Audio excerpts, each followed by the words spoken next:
there are some policy decisions that are being made here that I think that are worth noting.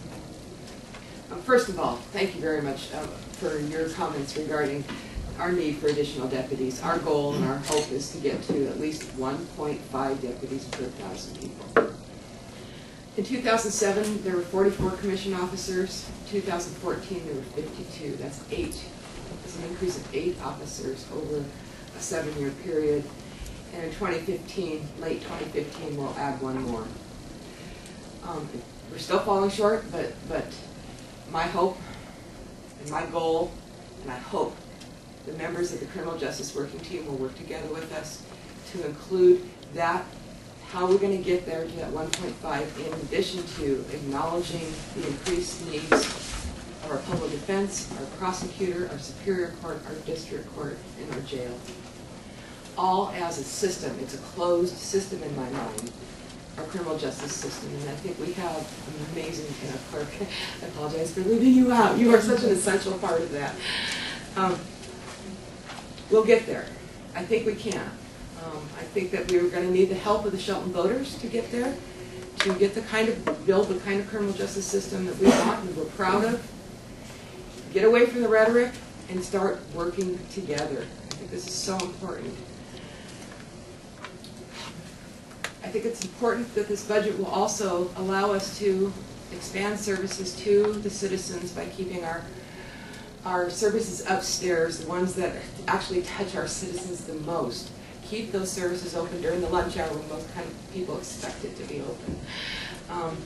Unfortunately, they had to shut down due to budget cuts, and we're slowly working our way back. And I just thank the treasurer, I thank the assessor, I thank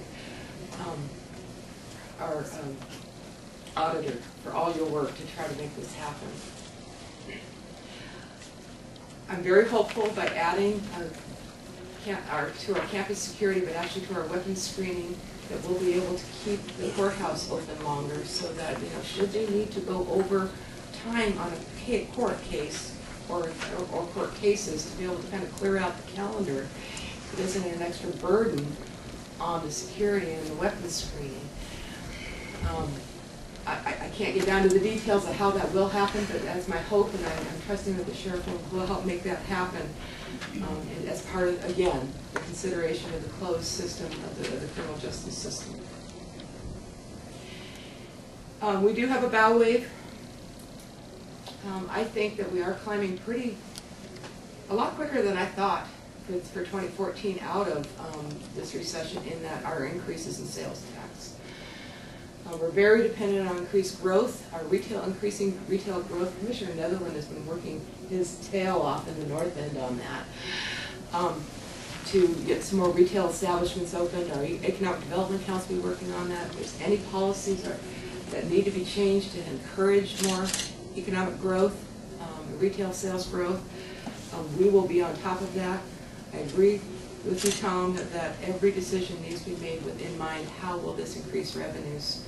And I'd like to see it happen naturally out of just more opportunities and more places for people to be able to spend their dollars. We are spending way too many dollars in our neighboring counties because you can't get it here. It's not that people don't want to shop here. People want to shop here. They just have to. I have to go get shoes in Olympia.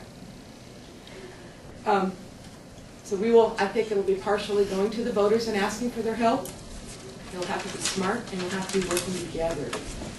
I want to thank all the county employees who have given their heart and soul here and worked overtime and went with more and more uncompensated overtime to meet the increased workload with less staff. And we're trying to get you to a place where it isn't so difficult on you.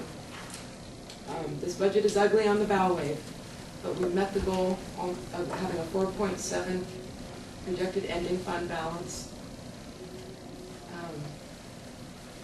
And I think that we're going to see some economic growth with that, and with a clear, honest discussion with the voters about what do you prioritize in this county, and what would you like to pay for? Would you be willing to pay for it?